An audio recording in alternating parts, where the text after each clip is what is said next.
Welcome back to TBC Kids Corner. I'm so glad you guys are here. We are in the middle of looking for my buntinis and also learning how to read the Bible better. So last week I received some clues from a mysterious woman in a mysterious van in a mysterious parking lot. And after a week or so of analyzing, my computer has finally put together the clues that we can look at together. So let's take a look at these clues, see if we can figure them out, and maybe I'll finally get an answer of what happened to my buntinis. I miss them. I can almost taste them. Let's take a look at these clues. So I had Virgil working on this for me, and he has put the clues together on my laptop. So, oh, look at there. Clues. Who'd have thunk it? Let's start with exhibit A. Well, that doesn't help at all. But 3 different shades of gray and a bright pink with a bunch of different angles. Does this look familiar to you guys at all? I'm not really getting anything. Let's look at the next clue. It's a very rough texture. Orange, grayish, bluish. Maybe the next clue will give us something we can go on. Oh, it's a number. 4. 4 people took my buntinis? No, that can't be it. I don't know.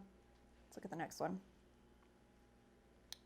What a mysterious looking tree we have. Let's see. Oh, and there's T-Y. T-Y. Beanie Babies?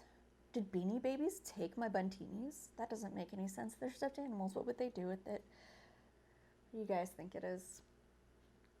Let's see. Is there any more? Oh, now this is the last one. This is interesting. So I see some grating, some light coming. It's very mysterious. This looks familiar though. I feel like there's something here. Something devious, something mysterious, something I know, but it's not coming to me. What do you guys think? Well, like most geniuses, my brain likes to put puzzles together while I'm doing other things. So while my brain puzzles through this, let's get back to reading our Bible, because we did start with the 5 W's. What were those again? Who, what, when, where, why. Now we answered 3 of those last week together, and then I challenged you to do the last 2 at home by yourself or with your family. I'm gonna take this, put it away. We'll come back while I'm doing that. Go grab your Bibles and open it up to, what was that book again? Philemon. Open it up to Philemon, and we'll come right back and let's answer the last 2 questions. These clues make 0 sense to me. Maybe it'll come to me. Okay, be right back. Okay, we're back, we're set up, we have our Bible, turn to Philemon, and we are going to get into it. Before we do that, let's review the first 3 W's that we figured out last week together. Who?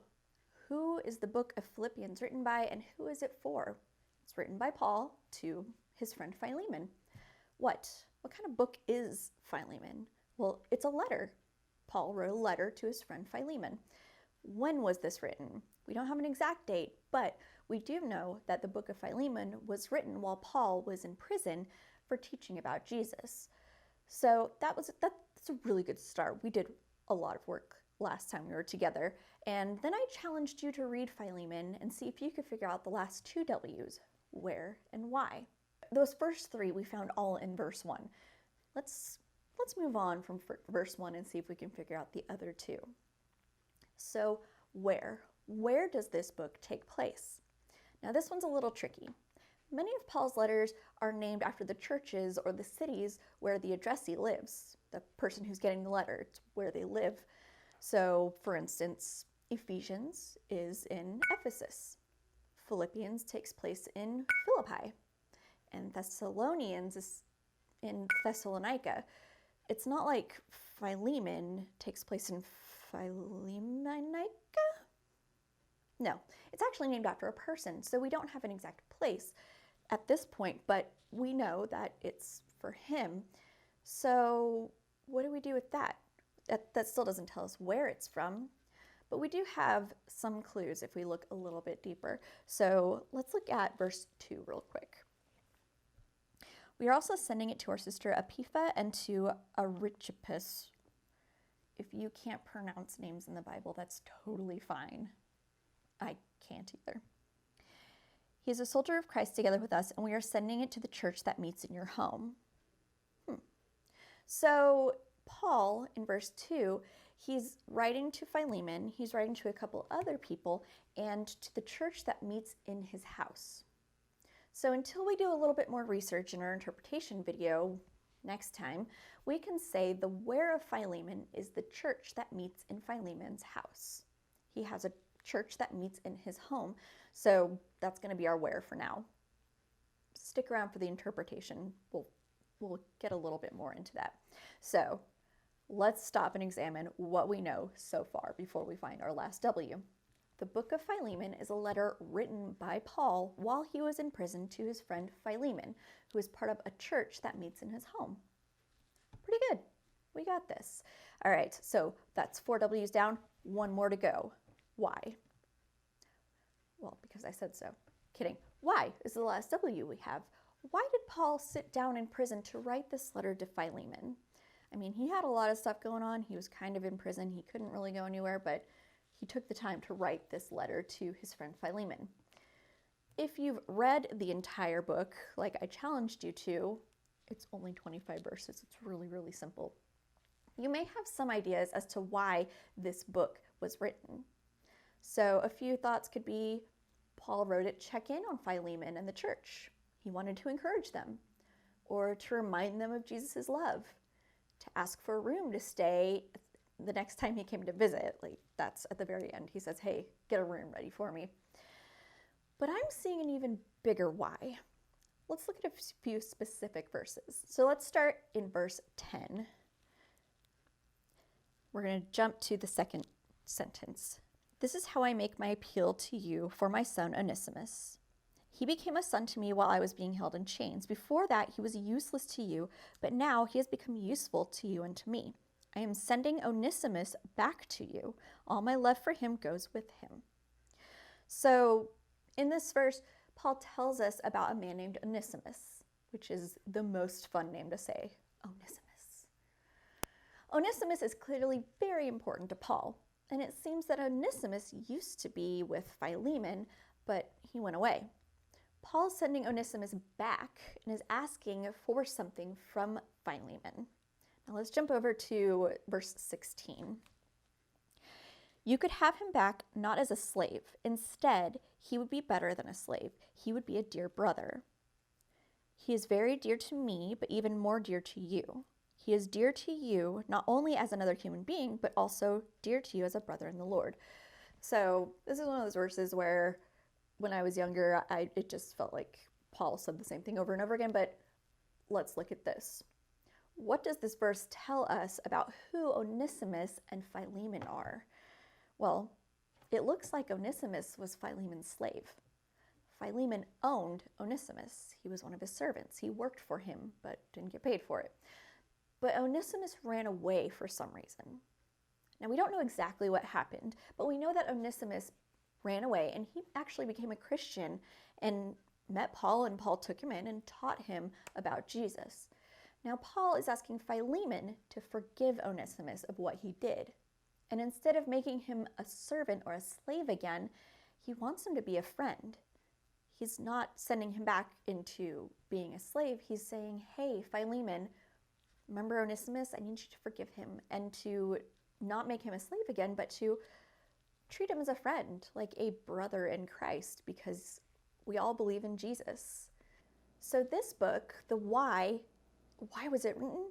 Paul is writing it to teach about forgiveness and acceptance. Now that we have all of our W's, let's sum this book up to finish our observations. So we know the 5 W's, the who, what, when, where, why. Let's form them into a sentence. This is going to be a summary sentence of the book of Philemon. And this is going to be good. Let's see if we catch all the W's in this. Ready? We know that the book of Philemon is a letter written by Paul while he was in prison to his friend Philemon, who was part of a church that meets in his home to ask Philemon to forgive and become friends with Onesimus, his former slave. That's pretty good, right? We did it. We found all the W's.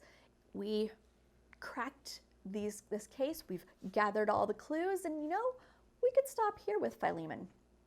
And most people would. I mean, it's a little letter. I know what it's about. The huge sentence I just said, so, let's move on. But there's a reason this letter is in the Bible. There's a reason God wanted you to read Philemon, and there's stuff that we can learn from it. What we just did with those W's, that observation phase, was look at the surface, but there's so much more underneath that surface.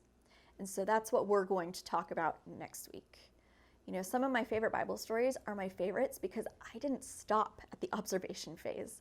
I dug deeper. I got under the surface to find out what was really going on.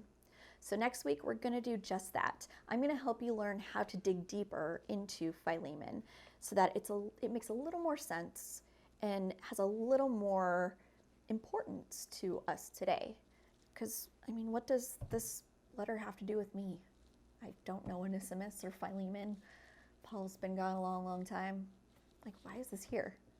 We're going to come back next week and start to think through that and work on our interpretation of the book of Philemon. You know what? I'm still thinking about the clues for my buntinis. Maybe let me go grab my laptop again and let's see if I can look at them again. Do you guys remember those pictures? I'll be right back. Let's take a look at those clues one more time. All right, I have my laptop again. Let's look at these clues one more time. Wait a minute. Clues. Better clues? Virgil, really? Sloths are not great detectives, but let's check out these better clues. Maybe they are better. Let's start with Exhibit A. So this was the first picture we had, and it has the gray lines with the pink. It's pretty rough textured, but what could it be? Oh, it's the hexagon wall at church in our kids' hallway. I miss the kids' hallway. But okay, so someone in the kids' hallway, but there's no one there right now. Okay, now that helps me recognize this one. This is also in the kids' hallway. These are the stripes that go to the different classrooms. But no one's there. Who in the kids' hallway would take my buntinis? All right, so 4. For what? What for?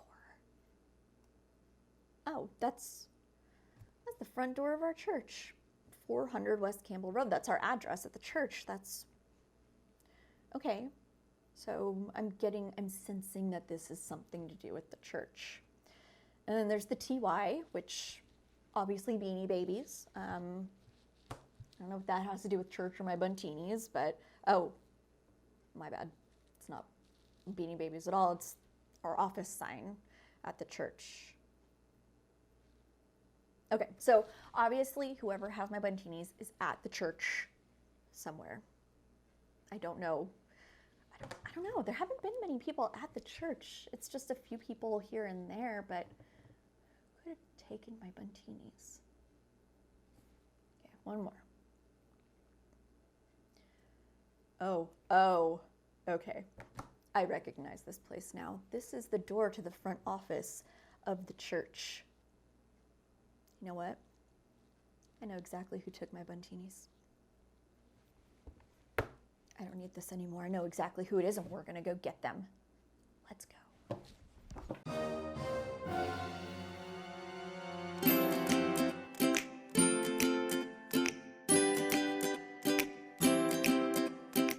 guys, okay, I know, taking a break from the detective thing real quick. Lab Liz is back with my black light because the coolest thing has been discovered. Remember when we did fluoresce and I did the episode with the scorpions and we talked about how scorpions glow under black light, and then recently they discovered that little flying squirrels also glow like this bubblegum pink in the UV light? Scientists have just recently, like literally in the past couple of weeks, discovered one more creature that glows under black light. I am so excited. It's one of my favorites. It's one of the weirdest creatures God has ever made. The platypus. You guys, platypuses, they glow under black lights. I don't think they know why yet, but they know that they do. They shone a black light on a platypus and it fluoresced. How exciting is that? Another one of God's really cool creatures glowing under black light. So as we head into this week, I want you to fluoresce like the platypus. Fluoresce for God. Anyway, you guys have a wonderful week, and we will see you back next time. Hopefully Detective Liz has figured out who it is that stole her buntinis. I'm going back to the lab. I'll see you guys later. Bye.